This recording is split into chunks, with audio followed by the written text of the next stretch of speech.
আলহামদুলিল্লাহ, আজ আমি রান্না করতেছি মুরগির মাংস আলু দিয়ে। আমি এখানে এলাচ, দারচিনি,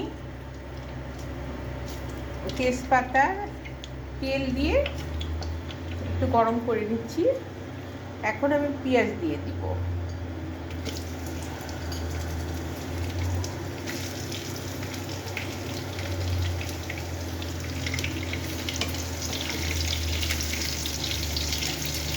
যখন একটু হালকা ব্রেস্তার মতো হয়ে আসবে তখন আমি আদা রসুনটা দিয়ে কষিয়ে নেব। আমি আদা, এটা রসুন দিয়ে ভালোভাবে কষিয়ে নিচ্ছি।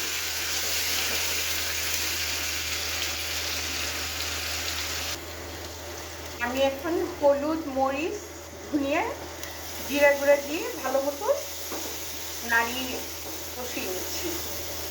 আমি লবণও দিয়েছি স্বাদ মতন।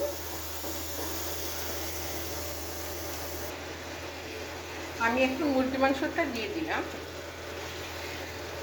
দিয়ে নাড়িয়ে চালিয়ে নিচ্ছি। ভালো মতো কষিয়ে চারটা আলু দিব।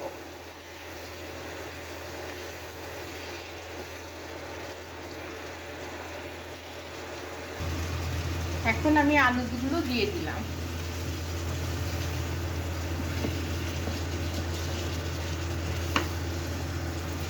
ভালো মতো কষিয়ে তারপরে আমি পানি দিয়ে দিব।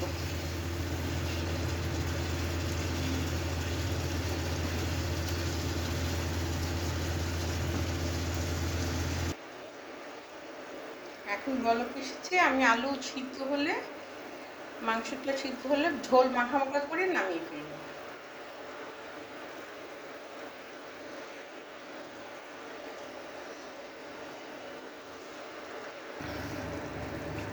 আলহামদুলিল্লাহ, আমার মাংস আলু সিদ্ধ হয়ে গেছে, মাংস সিদ্ধ হয়ে গিয়েছে এবং লবণ, জিরা গুঁড়া সব কমপ্লিট করে দিয়ে আমার মাংস রান্না কমপ্লিট করলাম।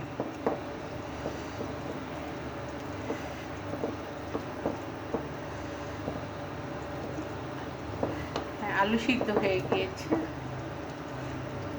একটু ঝোল ঝোল রাখবো, কারণ বাচ্চা মুরগি তো একটু ঝোল খাবো।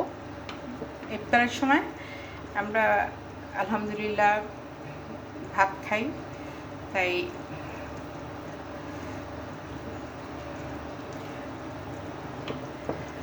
যদি আপুর ভিডিওগুলো ভালো লাগে তাহলে সুন্দর একটা কমেন্টস করবেন এবং শেয়ার করবেন। আপনারা ভালো থাকবেন, সুস্থ থাকবেন, আমাদের জন্য, সকলের জন্য সকলেই দোয়া করবেন। আল্লাহ হাফেজ।